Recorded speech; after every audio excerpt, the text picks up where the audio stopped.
Hello friends, Bardayani academy YouTube channel में एक बार फिर से स्वागत है। ये हमारी कृषि संबंधित क्लास है और ये जो है आज हमारा तीसरी क्लास है। और जैसा कि मैंने बताया था, ये हम पूरा मतलब पाषाण काल से लेके आधुनिक भारत तक पूरी हिस्ट्री से संबंधित जियो से और सारे सब्जेक्ट्स जिससे भी आपकी कृषि संबंधित है वो सारे हम क्वेश्चंस निकाल के लाए हैं और उसको हम चैप्टर वाइज कराएंगे।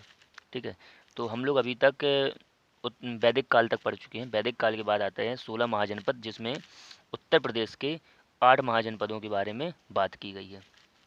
तो पहला तो पॉइंट यही समझ लो कि 16 महाजनपदों के बारे में अंगुत्तर निकाय से पता चला है, जिसमें से 8 जो महाजनपद हैं वो हमारे कहाँ उत्तर प्रदेश में हैं। वो 8 जनपद कौन से हैं वो आप लोग कभी किसी अदर वीडियो में हम बताएंगे, तब उत्तर प्रदेश स्पेशल पढ़ाएंगे। ठीक है, ये उत्तर प्रदेश स्पेशल नहीं है, ये आपका कृषि से संबंधित टॉपिक है। तो पहला चलिए स्टार्ट करते हैं महाजनपद। ठीक है, इस काल में देश में 16 बड़े राज्य मतलब महाजनपद थे, जिनमें ग्रामीण अर्थव्यवस्था गांवों के कृषक समुदाय पर आधारित थी। ठीक है, और यहाँ पे थोड़ा सा पॉइंट एक ये है कि खेती से जो प्रधान व्यवसाय था। ठीक है, तो ये ज़्यादा इंपॉर्टेंट नहीं है यहाँ पे, तो इसको एक बार आप लोग देख लेना और इसकी पीडीएफ आपके पास आपको मिल जाएगी, आप उसको डाउनलोड कर लेना। स्टार्ट करते हैं मगध शासन काल। ये इंपॉर्टेंट है यहाँ पे। तो पहला तो यही तो समझ लीजिए, मगध शासन काल कब से कब तक है, तो 44 से 93 तक है। अब ये बीसी है, तो ये जानते होगे बीसी मतलब जब ईसा मसीह के जन्म से 493 वर्ष से पूर्व रह गए थे, इतना समय रह गया था, तब ये मगध शासन समाप्त हो गया था। इस ईसा के जन्म से पूर्व चौथी शताब्दी को लिखा भी है इसमें। अन्न, फल, सब्जी, फूल एवं व्यापारिक पौधों के बीज तैयार कर खेती की जाती थी। मगध काल में, याद रखना, मगध काल में गेहूँ, जौ, सरसों, मूंग, धान, गन्ना, तिल, कुसुम और सब्जी फल प्रमुख थे। इसमें ये भी इम्पोर्टेंट है, गेहूँ और जौ मगध में थे। और कल हमने पढ़ा था जई, है ना, जवा, गोधूम, है ना, ये पढ़े थे हमने कल। किस किस ग्रंथ से मिले हैं वो भी हमने सब पढ़े हैं। सिंचाई के प्रमुख साधन उपलब्ध थे। पौधों की बीमारियां, कीड़ों की रोकथाम हेतु कार्य किए गए। गाय, भैंस, बकरी, भेड़ पालन भी था। सम्राट अशोक के शासनकाल में 273 से 237 ईसा पूर्व में वन लगाए जाने की नीति बनी है तथा केला, आम, कटहल, अंगूर की खेती की जाने लगी।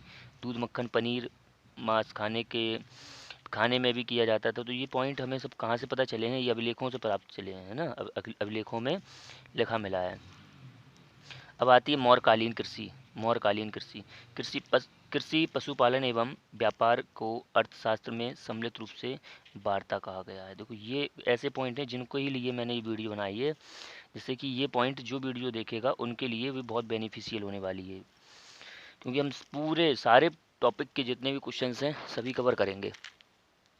तो यहाँ पे हमने क्वेश्चन क्या पढ़ा है, कृषि पशुपालन एवं व्यापार को अर्थशास्त्र में। तो मौर्य काल में अर्थशास्त्र कौटिल्य के चाणक्य के द्वारा लिखी गई अर्थशास्त्र है। तो अर्थशास्त्र में कृषि पशुपालन एवं व्यापार को क्या कहा गया भैया, वार्ता कहा गया। वार्ता से उन्होंने उल्लेख किया है। कृषि मौर्य काल का प्रमुख व्यवसाय था।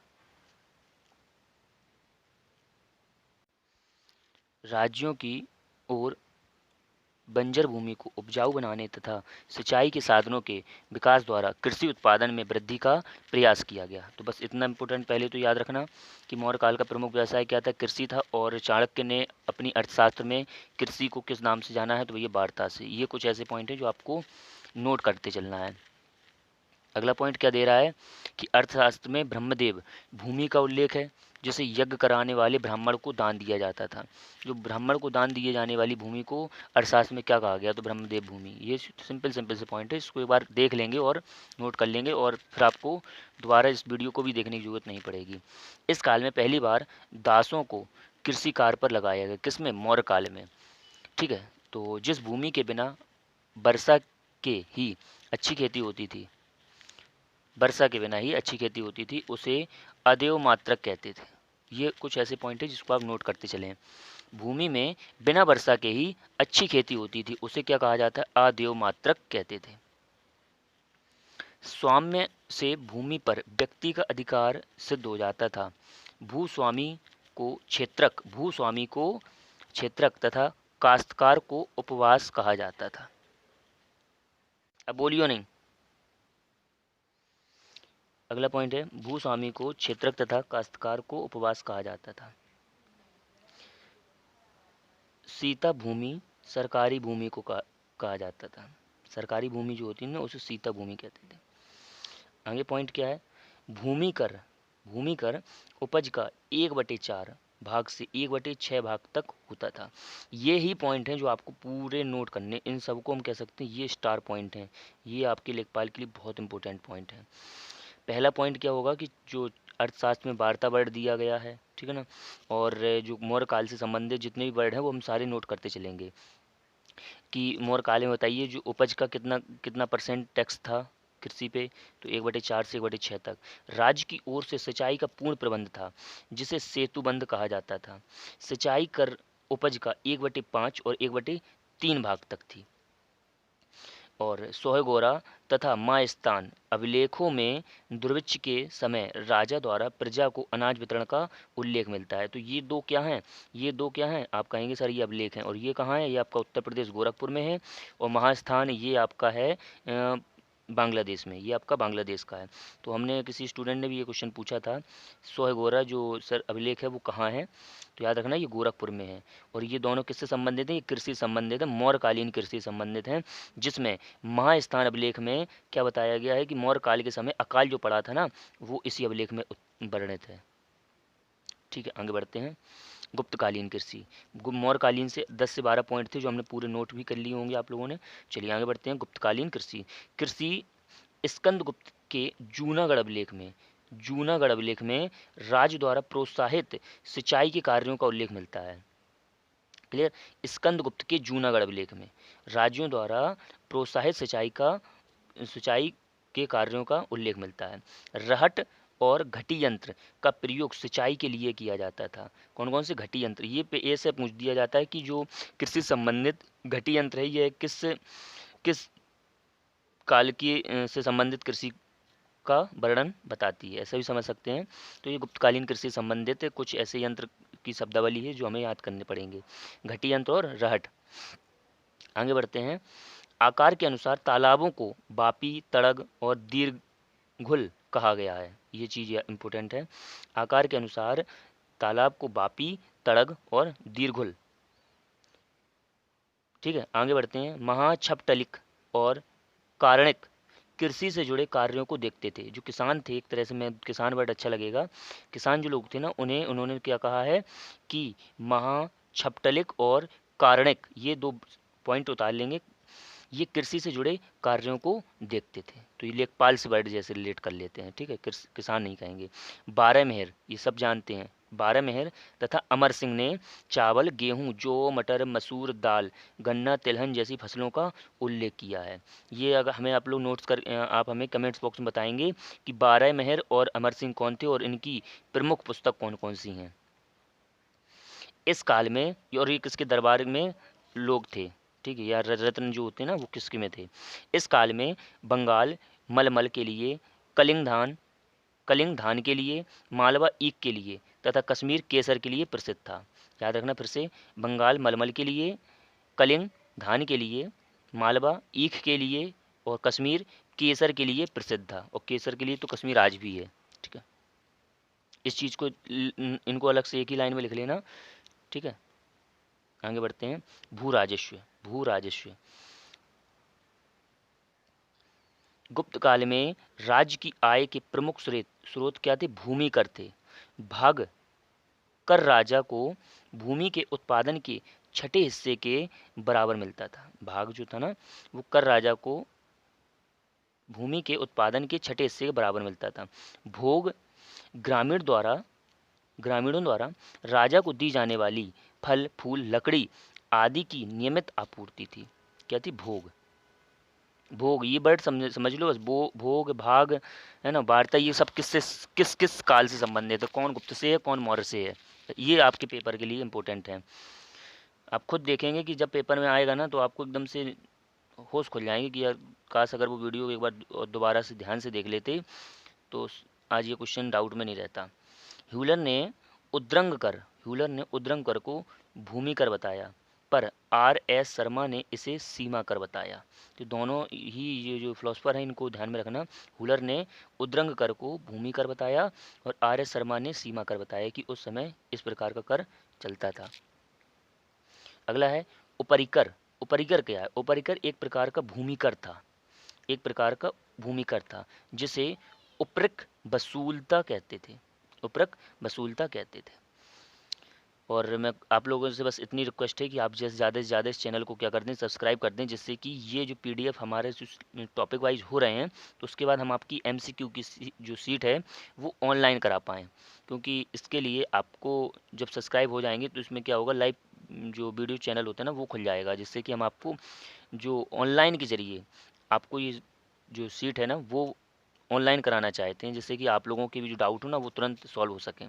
क्योंकि हम अगर पीडीएफ बना के हम इसी तरह आपको पहुंचाएं आप तक, तो क्या होगा कि आप उसके जो 4 विकल्प हैं उसमें से जो आंसर होगा बस उसी को याद करेंगे और बकाया के जो 3 है ना उससे आप रिलेटेड क्वेश्चन नहीं समझ पाएंगे। इसलिए मैं चाहता हूँ कि आप ज़्यादा से ज़्यादा इसको सब्सक्राइब करें, शेयर करके जल्द से जल्द इसके 1000 सब्सक्राइबर करा दें, जिससे कि ये वीडियो चैनल ओपन हो सके। चलिए आगे बढ़ते हैं। हल दंडकार, हल रखने वाले प्रत्येक कृषक द्वारा, हल दंडकार हल रखने वाले प्रत्येक कृषक द्वारा दिए जाने वाला कर था। अब हमें ये बताइए कि हल हमें किस ग्रंथ से पता चला है और उस ग्रंथ में हल को किस नाम से जाना जाता था। ठीक है, ये हम लोग पीछे पढ़ चुके हैं। ठीक है, राजकीय सेवा के लिए बेगार, बेगार बिष्ट लिया जाता था। राजकीय सेवा के लिए बेगार बिष्ट लिया जाता था। भू राजस्व नकद, हिरण्य तथा मेय अन्य दोनों रूप में लिया जाता था। जो भू राजस्व था ना, ये आगे निकल गए।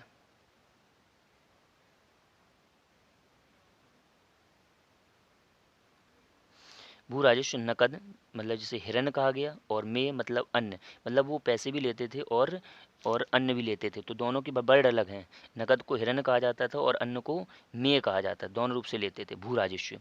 भूमि व्यवस्था कैसी थी? गुप्तकालीन अर्थव्यवस्था का जो महत्वपूर्ण पहलू है वो कैसा है? भू व्यवस्था का सामंतीकरण। ठीक है, भू व्यवस्था का सामंतीकरण। अब ये इंपॉर्टेंट है। बुद्धगुप्त के पहाड़पुर ताम्रपत्र अभिलेख में कहा गया है कि भूमि दान करने से सम्राट को आर्थिक तथा आध्यात्मिक गुण प्राप्त होता है। इससे स्पष्ट होता है कि सम्राट भूस्वामी थे। क्लियर? ये किसमें? बुद्धगुप्त के पहाड़पुर ताम्रपत्र अभिलेखों में।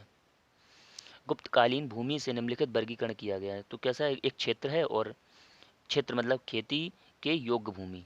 ठीक है, तो एक तरफ क्षेत्र और एक तरफ खेती के योग्य भूमि। तो देख लेते हैं हम। एक है वास्तु, और उसको क्या कहा गया? निवास के योग्य। देखो ऊपर क्या लिखा था? क्षेत्र और योग्य भूमि, खेती के योग्य भूमि। तो एक वास्तु है, और उसे क्या, जो खेती के योग्य भूमि थी उसे निवास के योग्य। चारागाह भूमि कौन सी थी? उसे पशुओं के चारा के योग्य भूमि। खिल, ये बहुत इंपॉर्टेंट, पेपर में ये रिपीट होता है बार बार। खिल क्या है? तो ये क्या है? भूमि को जोतने योग्य जो नहीं होती थी, जो बंजर भूमि थी ना, उसे खिल कहा जाता था। अब क्वेश्चन कैसा पूछा जाएगा कि बताइए गुप्त काल में बंजर भूमि को किस नाम से जाना जाता था? वास्तु, चारागाह, खिल, अपृहत, या जो भी वर्ड दे दे तो आपको आंसर याद रखना है खिल। बहुत बार पूछा जाता है ये खिल।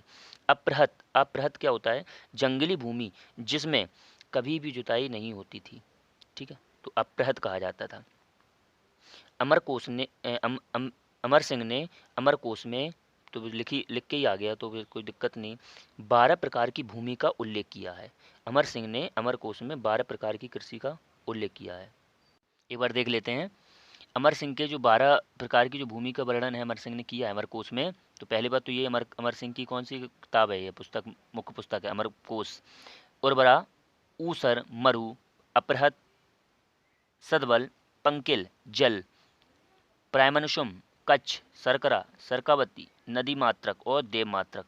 तो पेपर में 2 ज़्यादा पूछी जाती हैं, इसको याद रखना। देव मात्रक और ये क्या, अपहत, ये 2।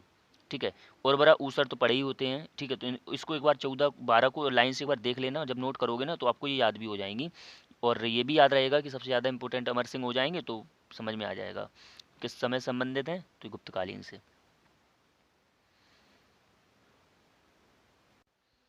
गुप्तकालीन गुप्तकालीन अभिलेखों के आधार पर गुप्तकालीन अभिलेखों के आधार पर भू घिरतियाँ, मतलब एक प्रकार से अनुदान है ना, एक प्रकार का भू अनुदान जो इसमें डिफरेंट टाइप का दिखाया गया है वो पढ़ना है, ठीक है ना, गुप्तकाल में। तो पहला है नीवी धर्म। देखो सिंपल से पूछे जाते हैं नीवी धर्म किससे संबंधित है। सदा के लिए भूमि अनुदान, सदा के लिए भूमि अनुदान जो शब्द है वह, जो ऐसा क्वेश्चन आ सकता है, सदा के लिए भूमि अनुदान जो शब्द है उसे गुप्तकाल में किस नाम से जाना जाता था, तो नीवी धर्म। अच्छे नीवी क्या था, भू राजस्व का स्थायी दान था, भू राजस्व का स्थायी दान। इसके अनुसार किसान उस भूमि से प्राप्त आय का उपभोग कर सकता था, किंतु वह भूमि किसी और को नहीं दे सकता था। खुद तो यूज कर सकता था लेकिन वो किसी को बेच नहीं सकता था। उसे क्या कहा जाता था, अक्षय नीवी, ठीक है। अगला है अपृत धर्म। अपृत धर्म क्या था, प्राप्तकर्ता को संपत्ति के सभी अधिकार प्राप्त थे, परंतु प्रशासनिक अधिकार प्राप्त नहीं थे। वह इसे दूसरे को अनुदान में नहीं दे सकते थे, है ना। ये पट्टा कर दिया जाता है ना, वो सारे वर्ड यही है भैया। आप खेती कर सकते हैं, आपकी है हर चीज़, लेकिन आप उसे बेच नहीं सकते हैं। तो ये वही है जो लेखपाल के लिए इम्पोर्टेंट हैं, इसलिए मैं बार बार कह रहा हूँ कि इस टॉपिक को ज़रूर देखना। अगला है भूमि छिद्रान्याय। क्या है कि कृषि के अयोग्य भूमि, कृषि के लिए जो अयोग्य भूमि होती है, इसमें जो व्यक्ति सर्वप्रथम बंजर भूमि पर खेती प्रारंभ करेगा वह इसका भूमि स्वामी होगा। कोई नहीं चाहेगा ऐसी चीज़ को, कोई भी नहीं चाहेगा ऐसी चीज़ को कि बंजर भूमि पर अपनी पहली मेहनत की जाए। चलिए, कुल्याबाप, द्रोण तथा पाटक भूमि माप की इकाई थी, जैसे कि जरीब है ना, जरीब है और बिंसा है, बीसा है, बिस्सा है, ये सारे जो वर्ड हैं ना, नाप की इकाई। और उस समय क्या थी कि कुल्याबाप, द्रोण और पाटक ये क्या थी, भूमि की इकाइयाँ थीं। ये इस चीज़ को याद रख लो, फिर बार बार कहना, ये इंपॉर्टेंट टॉपिक है। गुप्त काल में वेतन की अदायगी सामान्यतः भूमि अनुदान के रूप में की जाती थी। अग्रहार भूमि ब्राह्मणों को दान में दी जाती थी। यह भूमि कर मुक्त होती थी तथा राजा के प्रसाद पर्यंत इस भूमि पर उनका अधिकार बना रहता था। दूसरे प्रकार का भूमि अनुदान राजा अपने अधिकारी को उनकी सेवा के बदले उपहार देते थे, ठीक है ना। चलिए लास्ट टॉपिक है, इसको भी एक बार जल्दी से देख लेते हैं। ये इतना इम्पोर्टेंट नहीं है जितना हो चुका है। गुप्त सम्राटों द्वारा दिए गए अनुदान, जो भूमि अनुदान थे, उसमें भूमि पर राजस्व के समस्त अधिकारों के साथ साथ गृहीता को प्राप्त भूमि पर अतिरिक्त सुरक्षा एवं प्रशासनिक दायित्व को भी निभाना होता था। उसमें देखो एक वर्ड है गृहीता, ये भी इम्पोर्टेंट है। गुप्त काल में अनुदान में प्राप्त भूमि के गृहीता को क्या कहा जाता था, सामंत कहा जाता था। क्या कहा जाता था, सामंत कहा जाता था। किसे, जो गुप्त काल में जो अनुदान जिस आदमी को मिलता था उसे सामंत कहा जाता था। धीरे धीरे सामंत भूमि का वास्तविक शासन बन गया। सामंत कौन बन गया, वास्तविक शासन बन गया। सामंत सम्राट को उपहार, भेंट तथा युद्ध के समय सैन्य सहायता देता था। इसका सर्वाधिक दुष्परिणाम हुआ कि राजा अब आधिकारिक सामंत पर निर्भर हो गया रहने लगा और किसान और शिल्पियों के साथ साथ स्थिति बदतर हो गई। कृषि अर्ध अर्धदास या बंधुआ मजदूरों का उदय हुआ है। अब सोच लीजिए, कोई राजा है, जब किसी एक पर्टिकुलर आदमियों पर डिपेंड हो जाएंगे और अगर वो जिस तरह से फिर उसे चलाना चाहेंगे तो राजा भी उसी तरह से बदलता जाएगा। तो फिर क्या हुआ, धीमे धीमे क्या हुआ कि कृषि अर्धदास या बंधुआ मजदूरों का उदय हुआ, सिक्कों के प्रचलन में कमी आई तथा औद्योगिक एवं व्यापारिक नगरों का पतन हुआ। अगला पॉइंट है, इसको ये स्टार पॉइंट कर लो। स्कंदगुप्त के इंदौर अनुदान में गृहीता को भूमि पर खेती करने अथवा करवाने का अधिकार दिया गया है, ठीक है, अधिकार दिया गया है। इससे अनुदान प्राप्तकर्ता को काश्तकार रखने का अवसर प्राप्त हो गया है। यह उपसामंतीकरण का पहला अभिलेखीय उदाहरण है, ठीक है, सिंपल है, ज़्यादा इंपोर्टेंट नहीं है। आगे बढ़ते हैं। 535 से 1300 ईस्वी का जो भारत है उस समय का, तो दक्षिण भारत के राज्यों में इलायची, तिल, अफीम, नील का निर्यात होता था। तो भैया देखो, इलायची, जो कार्डेमम पहाड़ियाँ हैं वहाँ पे होती है ना, और अन्य फल सब्जियों की अच्छी खेती होती है। नदियों में बांध लगाकर तालाबों से खेती की जाती थी। पहाड़ी जातियों के लोग जंगल या स्थान बदलकर क्या करते थे, झूम खेती करते थे। अगला है 9वीं से 11वीं शताब्दी में क्या था, धान की खेती के लिए नर्सरी तैयार करना, रोपाई, निराई, सिंचाई और ये सारे जो पॉइंट है इस बार एक बार देख लेना। और ये सब इन पर क्या किया, विशेष ध्यान दिया गया 9वीं से 11वीं शताब्दी में। तो हम कह सकते हैं यहाँ पे हमने प्राचीन काल जो था ना पूरी तरह से कंप्लीट कर लिया। अब जो 11वीं शताब्दी में कौन आएगा, 12वीं शताब्दी में आएंगे आपके, 12वीं और 13वीं शताब्दी में आएगा मुस्लिमों का आक्रमण होगा जहाँ से मोहम्मद बिन कासिम से। तो वो सब हिस्ट्री में पढ़ा जाता है, लेकिन हमें तो मुस्लिम काल पढ़ेंगे, तो मुस्लिम काल में क्या क्या हुआ है, ठीक है। तो उससे संबंधित हम जैसे कि फिरोज शाह तुगलक के समय जो नहरों का है, तो ऐसे जितने भी पॉइंट हैं वो हम लोग सारे डिस्कस करेंगे, ठीक है ना। तो आई होप ये जो वीडियो है आपको बहुत पसंद आई होगी। और आप लोग प्लीज़, बस इतनी रिक्वेस्ट है कि आप लोग इस चैनल को सब्सक्राइब करें, और जो भी वीडियो हुआ करे ना उसको आप लोग पूरा देखा करें, क्योंकि ज़रूरी नहीं है कि आपको अगर शुरू में अगर पसंद नहीं आई तो ये वीडियो के अंत में भी पसंद नहीं आएगी, ठीक है ना। कुछ ऐसे टॉपिक होते हैं जिसके शुरू में कुछ थ्योरेटिकल होते हैं, फिर बाद में पॉइंट निकलते हैं, जैसे कि ये वीडियो, इसमें आपको मौर्य काल और गुप्त काल के बारे में जितने भी पॉइंट हैं उस सभी पॉइंटों को या तो नोट कर लेना, या आप इस PDF को अपने में सेव करके 2 या 3 दिन तक पढ़ते रहना। 2 या 3 दिन तो कम से कम पढ़ना ही होगा, क्योंकि कुछ ऐसे पॉइंट है जो कभी आपने सुने भी ना हो, जिससे कि आपको ये बाद में याद हो सके, ठीक है। चलिए, धन्यवाद।